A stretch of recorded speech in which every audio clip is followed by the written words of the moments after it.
Super Eagles of Nigeria huffed and puffed before getting a goal from the penalty spot in the return leg of the 2023 Africa Cup of Nations qualifiers against Guinea Bissau yesterday. And what most Nigerians have been saying, Nigerian football fans have been saying, is a call to the NFF and the sports ministry saying, please get money from wherever you're going to get it from and just pay Jose Pesero off before it buries what remains of the Super Eagles of Nigeria. On that note, I welcome you to this Niger Super Fans Forum edition of our program, just to review some of the games that were played yesterday and, of course, 2 days ago on the continent. James Agbere is here. He hasn't run away yet, and hopefully we're thinking he wouldn't. James, you're welcome. Yeah, thank you very much, Femi. Always a pleasure. All right, okay. So before we get started, I'd like to address a comment in the comment section by one of our fans who is eager to know the correct pronunciation of the Super Eagles of Nigeria. It is Super Eagles, not Super Eagles, not Eagles, not EGOS. It is Super Eagles, like the eagles, the fly in the sky. Yeah. Okay, so James, let's get started. Finally, the Super Eagles of Nigeria, to some extent, they exerted some form of revenge against the White Dogs of Guinea-Bissau. But James, many are still not impressed. For our fans, I think I should put this question to you. The Super Eagles of Nigeria used to be the powerhouse of African football, but in recent times, the fortune seems to have fallen. What do you think is the problem? I think we will allow our fans, Nigerian fans, if you're watching us from Australia, US, Canada, UK, Dubai, anywhere around the world, please, we want you to put something in the comment section. What do you think is actually wrong with Nigerian football? James, because a star-studded team yet struggling to get goals in the last 2 games. James, I don't know if you are like other Nigerians. Were you impressed about what you saw yesterday? Well, Femi, the most important thing from yesterday's game was the victory. You know, after the shock defeat in Abuja on Friday, so it was important for the team to bounce back, which they did, 3 points, and they reclaimed top spot in the play. But you know, when you want to look at the general play, you still not be you can't come out and say you are impressed with the performance of the team. You know, just imagine if a team like Senegal or Morocco play against this Guinea-Bissau. I mean, you'll be talking about 4, 5, 6 goals. But here we have a Super Eagles that struggle to even create chances. Luckily for them, they got a penalty, they scored from it, and after that, it was a kind of a tight affair. Though they dominated the game, but you know, it was very difficult for them to create clear scoring chances, you know. So for me, I begin to imagine, just like what I said in our previous edition, fine, everybody want to blame the coach.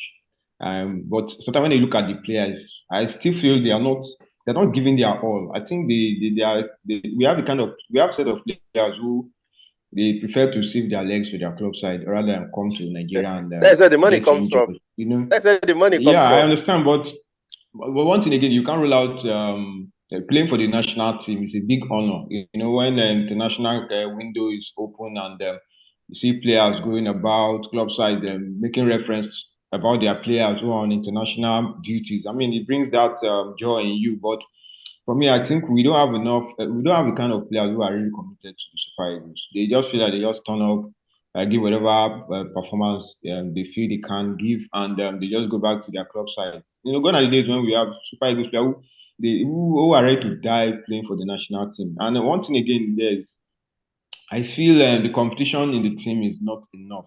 And the people else, as if they don't fight hard before they get to play. You know, we've seen players who just come in and just give whatever performance they feel like. I mean, look at someone like Chukwueze yesterday. He was just all over the place. You begin to imagine this is the same player who does it for Villarreal, who has scored over 10 goals. 11 goals and 11 assists. You know, and you have someone who now comes to Super Eagles and starts giving you appalling performances. Someone who cannot even beat his man, who cannot even make good crosses. Then you also have Moses Simon, who eventually scored, but is kind of similar to Samuel Chukwueze. So for me, the players, I think the competition in the team is not enough. Yeah, as in, it made it too easy for some players in the team. That's why they just turn up and do whatever they like. I mean, look at the kind of changes the coach made. I know that he was going to make changes. And I think he only made few substitutions. So for me, I don't have full confidence in this team. I know that they're going to qualify, no doubt, but just imagine this team against the powerhouses in African football, the Morocco, the Senegal, Algeria. Just imagine what we have. Don't even go So for there. me, Don't even go there, James. so Femi, yeah, Femi, like I said, fine, we won, but if you're looking at the kind of players we are parading in the Super Eagles, because I started watching the Super Eagles in 1990, and I know what I'm saying. I saw players who are committed, who are focused, who are determined, but this set, they're just, well, I say they're just bunch of over-pampered, overrated players. Just say for a few, very handful of them, but the rest, I mean, they don't cut it from me at all. Okay. All right, James. Do you think Jose Peseiro is it? Because when he came on the job, he said that he wanted to win the 2023 Africa Cup of Nations. But if you can't beat Equatorial Guinea convincingly, how are you going to win the Africa Cup of Nations? You mean Guinea Bissau? Guinea Bissau, I meant to say. Yeah, I mean, fine. Someone want to say, okay, he's bold enough to come out and say, okay, this is what he wants to do. Remember, former coach Genetro is always playing safe whenever he's commenting on things like this. But Pesero came out to say he wants to win the AFCON, and nobody can say, okay, he cannot say what he believes in. But with the kind of performance we've been seeing of late, I mean, I don't think a lot of Nigerians want to share in that optimism because when you see a team that struggles to create chances, a team that over 2 years only did not even score from open play, they have to rely on penalty, and was even defeated at home. I mean, what kind of optimism are you going to take to the AFCON? They are going to qualify with that, but and if you're looking at the favorites for the World Cup, I don't think they are going to be in the top For the five AFCON, you for meant? me. For the AFCON, I mean, I don't tip them as one of the favorites, top five favorites. I Okay. mean, so because based on the performance, based on what we've been seeing, fine, we have the players who play for top clubs and the rest, but when you come back home, I mean, they just give us a poor performance, and you expect people to believe in you that going to the Nations Cup, you are going there to win. I mean, this is not the kind of team that we want to bank on to win the AFCON. Okay, James, don't worry. Jose Pesero will soon be looking for you with this comment. Let's take a trip to Ghana, James. Of course, the Black Stars of Ghana, they got the needed point. I'm sure. Our Ghanaian fans, James actually predicted your game. You could have won that game yesterday, but James spoke a word ahead of the game, and I think it actually came to pass. Remember, I was saying, what's wrong with winning? But James insisted that the draw will be fine, and you guys actually got the draw. But all the same, it's still good for the Black Stars, and they've extended their unbeaten run in the qualifiers to 4 games now. James, very good one. But interestingly, it's good to see players who didn't make the squad under Otoado doing the job. Remember, in the first leg, it was Pencil who won the free kick for Bukai, Moses Simon's former teammate at Nantes, who came to, of course, do the business for the Black Stars in the 72nd minute. Yes, Femi. Like I said if the Black Stars cannot win the game, they must not lose it. So it was two options for them, win or draw, and they settled for the latter, which is good. I mean, I think they showed that okay, they've taken out one of the toughest opponents. They've taken care of them. So it's now left for them. I think one more victory should be enough for them to qualify. So it's important that they don't suffer defeat in Luanda, and the point is a good one for them. At least they can now, will I say, build from this and just coast home to AFCON 2023. So the guys who came in, at least they're proving now that if the other regulars are not available, they can step in, and what a way for them to showcase what they can do away in Luanda, one of the difficult place to play football in Very, very Africa, difficult. and they were able to get a point. So good one for Chris Hughton, good start for him, and I think he can only get better from here now. Okay, so talking about Chris Hughton, he says he's delighted to have earned 4 points from his first 2 games in charge of the Black Stars. And again, kudos to him because remember, before the game, he lost two, you can say, first-year centre backs, talking about Alexander Jiku and Mohamed Salisu. And of course, they are you, but yet the Black Stars, at least, they got something out of that game in Luanda. So, James, let's talk about this Ghanaian team before we talk about some other things. Do you think Ghana are proving that they are a team to beat, or if they meet a tougher opponent, they might find it very difficult. We also saw what they did at the last World Cup. And for me, this Black Stars team is they are a team in transition. It's the kind of a building process. They didn't do very well at the last AFCON. They were able to qualify for the World Cup. And at the World Cup, we saw exciting players. That World Cup was a kind of a platform to see some of these guys. Fine, they didn't go beyond the group stage. But Tsigi emerged from that World Cup. Mohamed Kudus emerged from that World Cup. And I'm forgetting the name of the guy that scored against Portugal. And instead of getting the ball, he was running away to celebrate. Forgetting his name now. So that World Cup gave them the platform to see exciting players who take the Black Stars to greater heights. So for me, they're going to give any team, especially in Africa, even outside, they're going to give any team a run for their money. The most important thing is shooting, getting his tactics right. You have the players already. So who says they cannot hold their own against the best in Africa? And who says they cannot even target the AFCON? I mean, it's been a long time since 1982. I mean, for a big team like Over the Black 40 Stars, now, over over 40 40 years. years I now. mean, in the 60s, they dominated African football. I remember I said this, and in the 60s, the Black Stars played in four consecutive finals of the AFCON in 1963, 1965, 1968, and 1970. And they won two out of those four. I mean, for that kind of team to now go this long, this drought and not winning the AFCON, I mean, it doesn't speak well. So for me, going into this, I know that they have already qualified for this AFCON. I know there are still two games to go, but with the way they've taken out Angola, the way they've been going about their businesses in these qualifiers, Mm, for me, I want to tip them as one of the teams to look out for. They've okay. been unlucky. I mean, unlucky in previous edition. 2010, they got to the final, they lost. 2015, they got to the final, they lost by penalty. But with the way this team is going and with the total support from the FA and the fans, I want to see them as one of the teams that are going to give a good account of themselves in the next AFCON. Okay, a player that caught an eye in that game was Mojid Ashiru, who plays for Anderlecht. He came into the midfield like barely 70th minute or 71st minute, and he had a hand in the equalizer by Osman Bukari. James, like I said, I think one of the things we need to give kudos to Chris Hutton for his ability to actually invite some of these players that didn't get the opportunity under Otuado. And of course, in that game, Thomas Partey didn't even have a chance to play at all. And your friend, Inaki Williams, we'll be talking about it's going to be the last item I will discuss on the show today. But Thomas Partey didn't play in that game. And of course, Chris Hutton later explained that he had a minor injury concern. So they felt that was too big of a risk to risk him in that game. And so, of course, even Arsenal physiotherapist Simon Murphy came. Of course, he came with Thomas Partey to the Black Stars camp. James, I think that spells out how much Thomas Partey means to Arsenal. Because, Yeah. and of course, the Black Stars.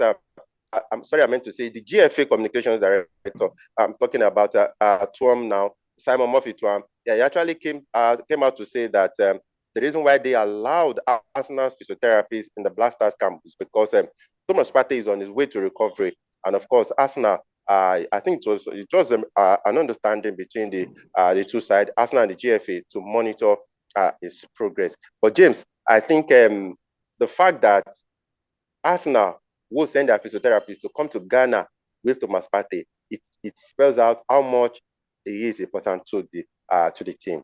Yes, like I always said, one of the reasons why Arsenal have come this far and looked like the team that was going to usurp Manchester City's party because of the way he has turned out performances for them in the league.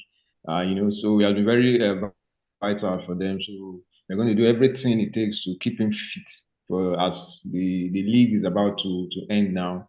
And it's not a surprise that they send their medical personnel to accompany him to Ghana to for these qualifiers. So talking about the players who Houston have given opportunity, that's what we always say. If you don't give these guys the opportunity, I mean, you're not going to know how good they are. So it's just having that faith in them that they can do it. And once you have that confidence in them, they're going to perform. That's why he was able to come in and perform. The last game it was Antoine Semenyo and Patsy, who Pensy. made the So now, difference? Yeah.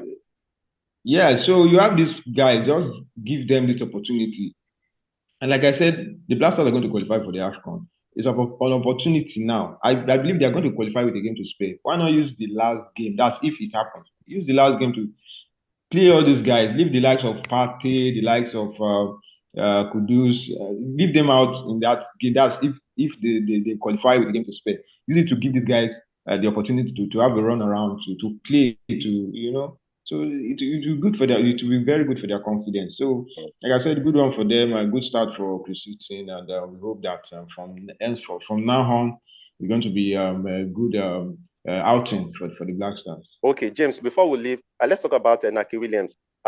Chris Hughton has come out to say that he's not bothered by the Atletico Bilbao players' a lack of goals in the national team. 7 goals now without a game. And James, I keep telling you that something is wrong about the quality of it. See, even if you're a midfielder, attacking midfielder, and you do not get goals for your country in 7 matches, it is not a good record. Much more of a forward player. And of course, Chris Hughton said, what we know about, I'm quoting Chris Hughton now in the post-match press conference, he said, what we know about Inaki is that he's a very good player playing in a good team and a good league. I think for someone like Inaki, it is not about goals. He plays consistently for his team. But James, trust me, when a coach comes out to say that for someone, it is not all about goal, I think there is a problem because your major, look, Inaki Williams might not be the top 9, but he's a decoy. He plays like the top 9 for the Black Stars. And his main responsibility is to get goals, not like Verhos, who play for Manchester United. And sometimes you find him in the edge of United 18-yard area defending. Some people ask, what are you doing there? Your main job is to be up front. I think something is wrong, James. The difference between Weghorst and Inaki is not the out and out striker like the Asamoah Gyan kind of striker that you expect them to score goals. He plays from the wings, and how many goals? Can you even tell me the number of goals they have scored for Athletic Bilbao? But they keep using him. They keep using him, so it goes to show that he is that kind of player that will occupy the defenders and allow the other guys to score. Sorry, James. Sorry to cut you, but would you say the Black Stars need to look for a top 9? As in, now that we are preparing for the AFCON. Yes, they need a top 9, but it doesn't mean you have to discard Inaki Williams. He has played. He's playing in the highest level. The highest level. He's somebody that cannot just put aside. He has something to offer the team. There are some strikers that they might not be scoring, but you don't know the kind of job they are doing. Look at a player like Olivier Giroud at the 2018 World Cup. He didn't score a single goal. But he gave the likes of Antoine Griezmann and Kylian Mbappe the opportunity to run rings. So when you have this kind of player who occupy the defenders, it gives the other player the opportunity to now, to score the goals. It doesn't necessarily mean because he's the player in the attack, he must be one getting all the goals. I don't think that kind of player that will be scoring the goals for Black Stars, but I believe he has something to offer. His experience is very big. It's something that they cannot do away with. You can't just discard him because he's not scoring goals. Okay. The other guys who can step up. Kudus has been scoring goals for Ajax. The other guys who have been scoring, even Andrea is somebody that can score goals. But when you have somebody like Naki with his experience, he has this ability to draw defenders away, attract defenders so that you free the other guys to score. So for me, I think he's still adapting to the team. And I believe once he gels properly with the team, you start to see the best of him. After 7 matches, James. Okay, Inaki Williams, after 7 games, James said you are still trying to adapt to the team. Okay, let's run through the result now as we wrap up on the show. Of course, Guinea Bissau, they lost at home to Super Eagles of Nigeria in Bissau. Of course, Angola and Ghana ended 1-1 in Luanda. Sao Tome, of course, that game was played 2 days ago. They lost to Sierra Leone 2-0. Niger Republic lost at home to Algeria 1-0. South Sudan also lost at home to Congo 1-0. Then Lesotho lost 2-0 to Zambia, Lesotho playing at home. Then Ethiopia and Guinea, it ended 2-3 in favor of Guinea. Then Sudan defeated Gabon 1-0 at home. So today, 2 major games will be played. South Africa, they will be traveling to Liberia. It ended one goal apiece last week. So Ended okay, 2-2, 2-2. Thank you. yeah. Okay, ended 2-2 last week. So Namibia and Cameroon, I think that's what actually got me confused. Namibia, they'll be hosting Cameroon today. Remember, the first leg ended 1-1 in Cameroon. I think the coaches of those two sides will be very much under pressure. They do not get very favorable result today. So quickly, let's say about the Black Metals. Of course, they will be playing against Algeria today in the return leg of the Under-23 Africa Cup of Nations qualifier. It ended 1-1 in Algeria last week. And of course, the Black Metals, they score Pushkas kind of goal in that game. The player scored almost from his own half, and the ball beats the Algerian goalkeeper. So that game will be taking place today. The second leg will be taking place in Ghana today. Of course, our own Under-23, the Nigeria Under-23 team will be taking on Guinea as well. The first leg ended goalless in Abuja last week. Very, very disappointing. I think the Super Eagles need to play again. They need to play against any team that has Guinea in their name. These days, they've been proven to be very difficult to beat. And of course, Ashanti Kotoko, they parted with Seydou Zabo. Of course, we already saw that coming after the fans protested against his stay at the club. Unfortunately, this is where we have to hang it on the show today. Of course, we'll also be seeing you on Thursday when we'll come with another exciting program. Please click on that notification button. Please subscribe to our channel so that you can get our videos as soon as they drop. James Agrebi, thank you for coming on the show. Yeah, thank you, Femi. Okay, and to our fans around the world, we appreciate you so much. We do not take it very, very lightly for all your support. Until we see you on Thursday, I remain Asholula Femi. Bye for now.